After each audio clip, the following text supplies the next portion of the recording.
நேயர்களுக்கு வணக்கம். நாம் இப்பொழுது நிற்கிற இடம் பார்த்தீங்கன்னா ஸ்ட்ரீம் பார்க் அப்படின்ற இடத்துல நிற்கிறோம். Sir CV. ராமன் அவருடைய நினைவகமாக இந்த இதை வச்சிருக்கிறாங்க. இதனுடைய மெயின் விஷயம் என்னன்னு கேட்டிங்கன்னா, குழந்தைகளுடைய சயின்ஸ் வளர்ச்சிகளை பற்றி அதிகமான ஒரு விஷயங்களை தெரிஞ்சுக்கிட்டதுக்காக அங்கே திறக்கப்பட்டிருக்குது.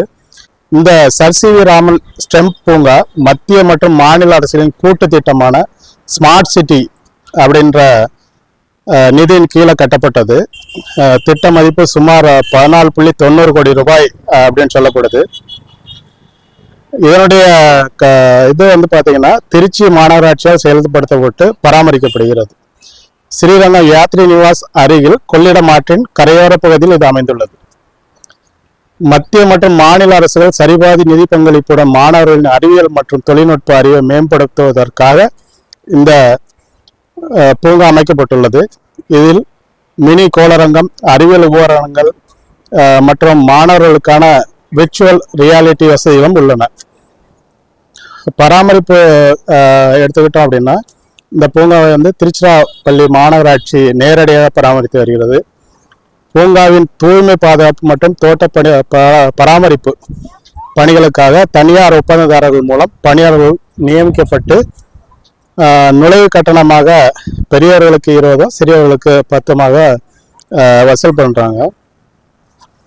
இங்கே எதற்காக நம்ம இங்கே வந்திருக்கோம் அப்படின்னு கேட்டிங்கன்னா, அறிவியல் சார்ந்த இந்த இடத்துக்கு அதிகமாக தனியார் பள்ளிகள் மட்டும் இல்லாமல் அரசு பள்ளிகள்லேருந்து நிறைய பிள்ளைங்களை வந்து கூப்பிட்டு வராங்க.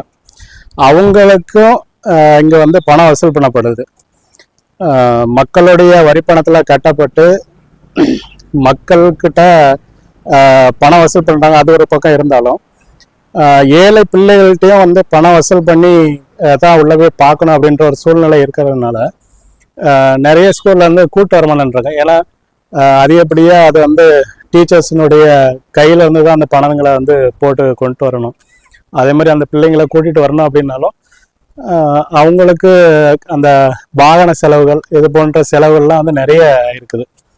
அப்போது இது அரசு பராமரிக்கிறதுன்னு சொல்லப்பட்டாலும் ரியாலிட்டி பார்த்தீங்க அப்படின்னா இது ஒரு நிறுவனத்துக்கிட்ட ஒப்படைக்கப்பட்டு அந்த நிறுவனம் வந்து பராமரிக்கிறாங்க.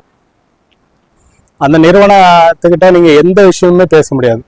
இஷ்டம் இருந்தால் போங்க, இல்லைன்னா உள்ள விட மாட்டோம் அப்படின்ற ஒரு கண்டிஷன் தான்.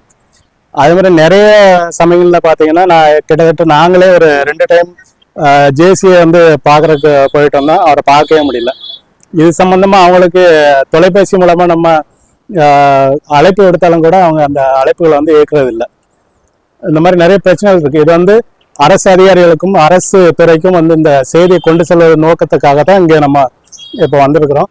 இது இந்த விஷுவலை பார்த்ததுக்கு அப்புறமாவது அரசு அதிகாரிகள் இதன் மீது ஒரு சரியான ஒரு நடவடிக்கை எடுப்பார்கள் என்று நம்ம எதிர்பார்க்கலாம்.